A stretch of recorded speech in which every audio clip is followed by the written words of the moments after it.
it appeared to me that the U-2 people were the most surprised people in the world to find out that plane is up there. The plane was sent by some other motivation, which was very limited. Something fishy went on here. Well, I knew because my men were to provide the hydrogen. And you see, the difference for me is I lived with the people. I know, like in the case of some of these documents, I've still got the papers that I wrote by hand. I couldn't type very well, so I wrote things by hand. I still got my notes. Hell, I know. I don't have to go find it. But I know they're still telling lies because they won't put the information up. I got this in a note from a person in level of the Office of Secretary of Defense that certain people fixed the plane so it came down, and Gary Powers would know nothing about it. On May the 1st, 1960, a U-2 unarmed reconnaissance plane took off to fly a spy mission over the Soviet Union. The pilot was Francis Gary Powers, who was employed by the CIA and was claimed to have been shot down by the Soviet military at 70,000 feet, approximately 1,200 miles inside the Soviet Union. In the following days, Nikita Khrushchev exploited the U.S. government's cover story and walked out of the summit meeting in Paris on May 16, 1960. There is a direct relationship between the U-2 incident and the end of U.S. President Eisenhower's crusade for peace. In response to Khrushchev, the U.S. Department of State issued a statement on May 7, 1960 that, insofar as the authorities in Washington are concerned, there was no authorization for any such flight as described by Mr. Khrushchev. Colonel L. Fletcher Prouty worked in the Pentagon at that time, and he has a very interesting recollection of this event. What follows are 4 separate interviews regarding Gary Powers' U-2 flight. It said that the U-2 flights over Russia, the Americans shared the information with the British freely, and in return, the British supplied pilots. And I saw a picture, it looked like 10, 15 guys, and evidently they were U-2 pilots, and it claimed that these guys were British. Well, the British had U-2s. Oh, their own U-2s? Yeah. Oh, okay. The U-2 wasn't a CIA thing. They couldn't maintain airplanes. SAC maintained the Air Force. The U-2 selected the targets and the time of going and that sort of thing. But the planes were supported by the military. They were purchased by the military. I made one of the original phone calls simply as a function of my office. Mm-hmm. The system I had furnished supplies for them all to their operation, and it was a professional flight operation, which the CIA was authorized to use for spying purposes. The secret of the U-2 was the camera. Geez, the camera was so advanced that that's the U-2 that went down, the Powers on it, didn't have the U-2 camera. It had an ordinary old bomber camera. Oh, really? In other words, somebody ahead of time selectively had taken the Lundahl out and let I even have somewhere the serial number, the one that was on the U-2 that went down. It wasn't a Lundahl. And that's another telling. In other words, they were trying so hard to keep the Lundahl out of the Soviets' hands that. But they knew that plane was going down. Well, that plane had crashed previously. It was landing in Japan and run short of fuel at the base where Oswald was working. At the time he was working there. At Sugi. And it bellied in, which didn't hurt it. It lands on the belly anyway. It's got a little tiny wheel underneath, but no other wheels. And they brought it to Lockheed, and the Lockheed people rebuilt it. And in the process, it appears, put a different camera in it and maybe some other things to protect secrets. And then that's the plane that flew over the Soviet Union, which is kind of an interesting story. So to get back to this, the British were able to use those planes, or they bought their own? I don't know whether they bought them or whether they were just made available. For the job, yeah. It's just like I was telling you about the Norwegian operation we had, where the planes are based in Norway, but we used non-American pilots a good bit of the time to fly them over the Soviet Union regularly.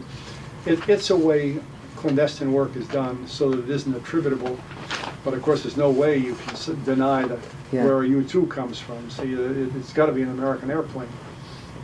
But in that case, Gary Powers was in a uniform or a jumpsuit with information with him.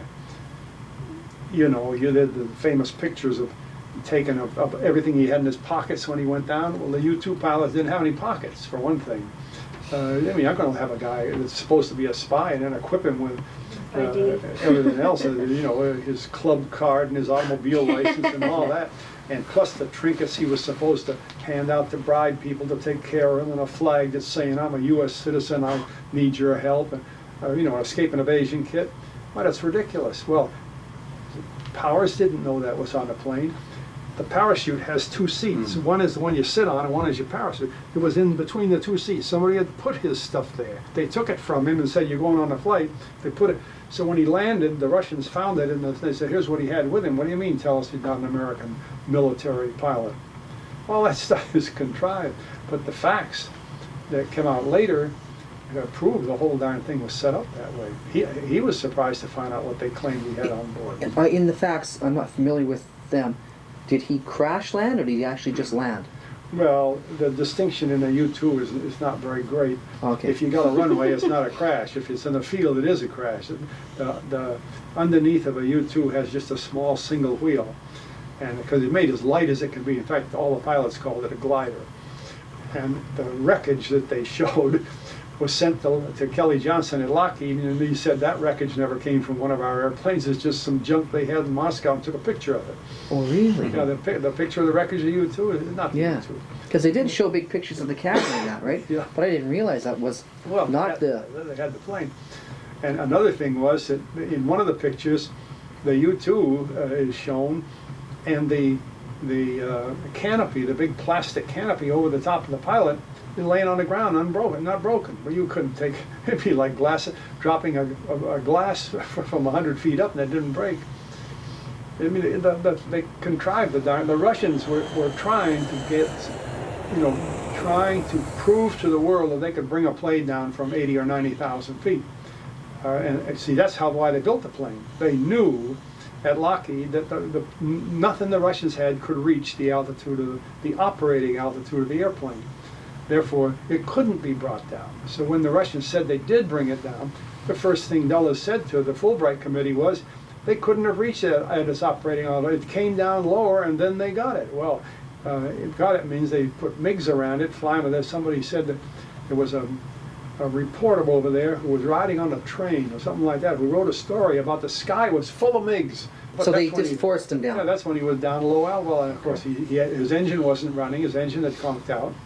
See, the U-2 had to have special fuel. Hydrogen? And the special fuel was combined. The JP fuel, the ordinary fuel we use like in an airline airplane, and hydrogen, raw hydrogen.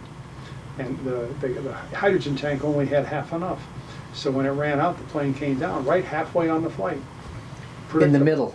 Yeah, predictable. Right in the heart of the Soviet Union.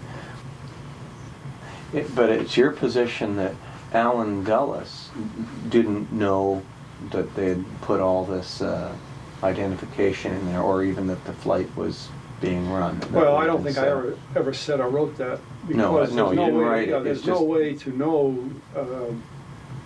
You know, it appeared to me that the U-2 people were the most surprised people in the world to find out that plane is up there. The plane was sent by some other motivation, which was very limited, and got it in the air, because my office was across the hall from the U-2 people's office. And I provided support. And that morning when I came to work, their office was bedlam. I wondered, what's the matter? And finally one of the guys said, we just lost the plane. If they lost the plane, they wouldn't have been all shook up. You know, they would have known it was lost. They were shook up because they didn't know a plane was in the air. That's what bothered them. And another thing you should know about this kind of work is the office directly across from me was called Cover and Deception. Every time there's an operation, you have another office saying all the different ways that it couldn't possibly have happened. You know, like robbing a bank.